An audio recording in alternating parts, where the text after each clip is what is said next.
On this episode, we go behind the scenes. Hey everybody, welcome to another episode of DailyIoT. My name is Kevin, and I'm trying something a little different this episode. I wanted to shoot a behind the scenes. So I recently posted a project on Hackster. It is my Christmas countdown. I'll put a picture of it up here somewhere, right here. I wanted to post up sort of the behind the scenes of how I work through a project in a short amount of time. And so I would love for your feedback on this. Tell me that you hate this idea, you hate the behind the scenes idea, or you enjoyed it, you enjoyed watching it. Give me some feedback one way or the other down in the comments. I would really appreciate it. But without further ado, here's behind the scenes. It's 11:10 p.m.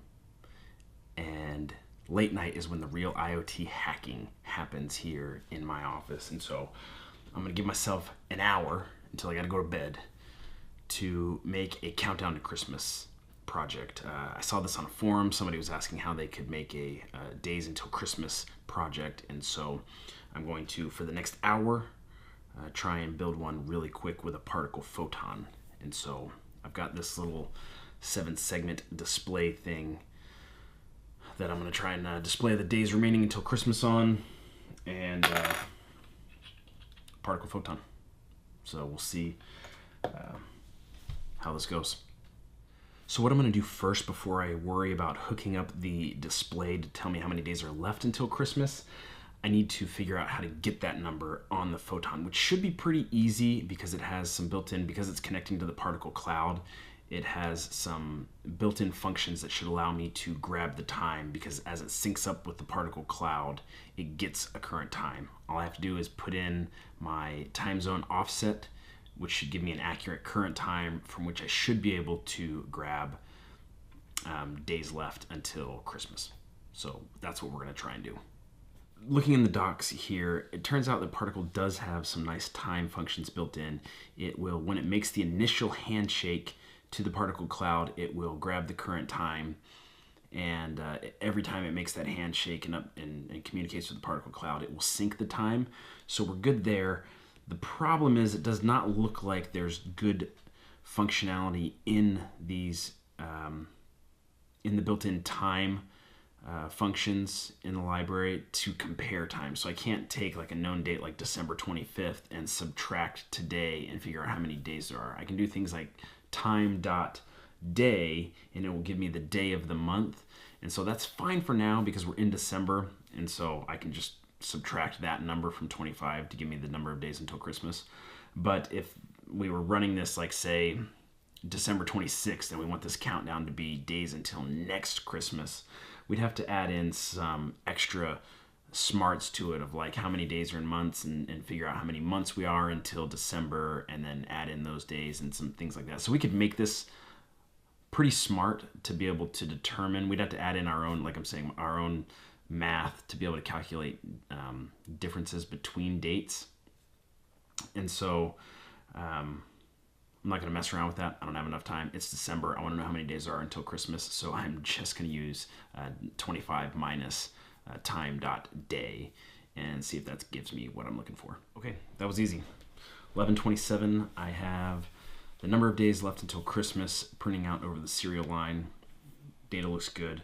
Now it's just a matter of getting this hooked up to my Particle Photon, and it's just a simple SPI display that I believe I can actually just send raw ASCII numbers to, and they should just display right on here. And so then the idea was to take this and like cut a hole in like a piece of construction paper and be like days until Christmas, and then mount this through, and it'll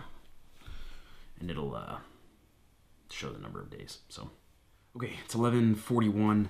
I've got the display hooked up. I've got all of the SPI connections in place, and I was going back and looking through the documentation, the data sheet for the display, and found out something interesting that I had forgotten. The display actually supports SPI, I2C, and serial interfaces to it. And so this is actually an important tip that can kind of be a gotcha at the same time. A lot of times when you pick up screens and things like this and you look at them, it'll have things like MOSI and MOSI and MISO and SCK, some of the silkscreen indicators on the back of it, a lot of times you can intuit what the interface is. You can look, if it has TX and RX, you know, oh, that's a serial. It probably uses a serial interface and things like that. And so a lot of times you can pick out whether it's SPI, I2C, or serial. In this case, I looked at that, made the assumption that it was SPI, and in fact, it actually supports all three. And why that's a little bit of a problem, it's not really a problem. SPI is just a little bit more complicated. There's more connections and there's more code that I have to write. I have to configure the clock speed and the data mode and toggle the slave select pin and things like that. Whereas if I just use the serial protocol, I could just plug in TX and RX and be off to the races and be done. And so I've made it far enough down the SPI route that I'm going to try and finish that in the next 5 minutes. If I don't, however, we'll just switch it over to serial. Just connect TX and RX to it and see if that works. Yeah, 1146. We got the display working. So I still wish I'd used the RX TX. It would have been a lot simpler. The connections would have been a lot simpler, but it works. We got numbers. Now I just have to plug my days until Christmas number, just pipe it out to the display, and we should be good to go. 12:12 a.m. There's 11 days until Christmas. Okay, so that was how in just 1 hour, a little bit over an hour, on a night, I was able to put together a project with the Particle Photon, which the Photon is great at. It's a platform that helps you get up and going super quick and helps you get your projects off the ground. Now, some lessons learned. I assumed that SPI was the only protocol I could use to talk to the display just by looking at the silkscreen markings on the back of it. And as you saw, I found out mid-project that I could have used just a single pin on there, the receive pin, and simplified the circuit and the code. I did that eventually for my Hackster post. I did not stick with the SPI, although I left the code in for other people to see how you would use the SPI functionality on that particular display. But the lesson learned was, look at that data sheet first to make sure you know what you're doing. I could have saved myself probably a good 20-25 minutes as part of that project if I had just gone with serial to start with. So that was a lesson learned. The other thing was, after I dug into it a little bit deeper in the day, the following day, I found that the built-in particle time functions did not provide a good way to do differences between days, but they do give you access to some basic C libraries as part of, they're not in the documentation. If you look at the reference documentation on Particle's site, there's just a little one line in there that says, we also support lots of these C functions over here at this link. And if you go to that, it's libc. There's lots of functions there, some of which are good for time.